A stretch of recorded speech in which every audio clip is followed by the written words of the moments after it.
I just want to give you a couple reminders about when you log into Open Court to take a test. So you click on the book,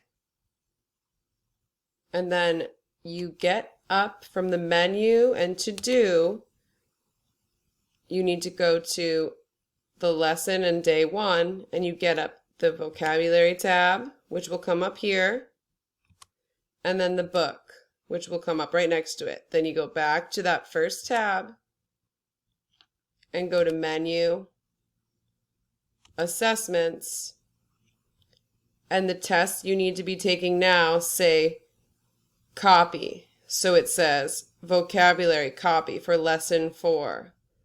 Lesson 4, comprehension, copy.